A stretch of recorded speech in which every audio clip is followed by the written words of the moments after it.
नमस्कार, मी पंजाब डक. आज आहे 1 फेब्रुवारी 2026 आणि मी माझ्या हरभऱ्याच्या प्लॉटमध्ये कोरडवाच्या हरभऱ्याच्या शेतामध्ये या ठिकाणाहून महाराष्ट्रातल्या शेतकऱ्याला अंदाज देणार आहे. कारण की राज्यातल्या सर्व शेतकऱ्याचे आता हरभरा काढणी चालू आहे. तर राज्यात आता पावसाचं वातावरण आहे का, तर त्याबद्दल मी खास करून एक व्हिडिओ देणार आहे. राज्यामध्ये आता उद्या त्याला 3 तारीख 4 आणि 5च्या दरम्यान उत्तर महाराष्ट्र विदर्भाकडं आणि उत्तर महाराष्ट्राकडं तुरळक ठिकाणी पावसाची शक्यता आहे. म्हणून हा अंदाज उत्तर महाराष्ट्रातल्या शेतकऱ्यांनी लक्षात घ्यायचा.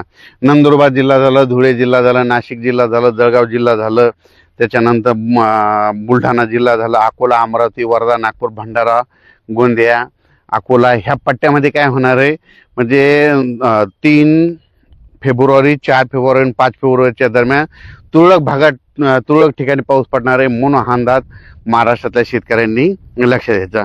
हा पाऊस सर्वदूर नाही, फक्त राज्यात मध्य प्रदेशकडे पाऊस पडत असल्यामुळे काय होणार आहे, त्याचा असर काय होणार, मध्य प्रदेशच्या बाजूचे सीमालगतचे जिल्हे तर त्यांना ते असं जाणवणार आहे. म्हणून हा अंदाज लक्षात घ्यायचा. मग सांगायचं झालं तर मराठवाडा आणि पश्चिम महाराष्ट्राकडे नुसतं ढगाळ वातावरण राहणार आहे. म्हणून मराठवाडा आणि पश्चिम महाराष्ट्रातल्या शेतकऱ्यांना काही चिंता करायची गरज नाही.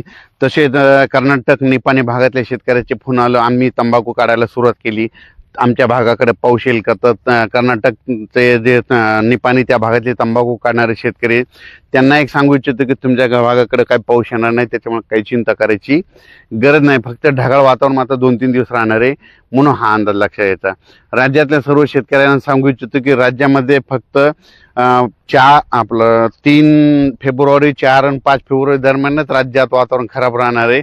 म्हणून हा अंदाज लक्षात घ्यायचा. त्याच्यानंतर 6-7च्या नंतर राज्यात ऊन वाढत जाणार आहे. 10 तारखेनंतर चांगलं असं ऊन तापणार आहे, दिवसा देखील गरमी जाणवणार आहे. म्हणून हा अंदाज सर्व शेतकऱ्यांनी लक्षात घ्यायचा. 3, 4 आणि 5 फेब्रुवारी दरम्यान मध्य प्रदेशकडे बेतूल तिकडे इंदूर भागामध्ये गारपीट होणार आहे.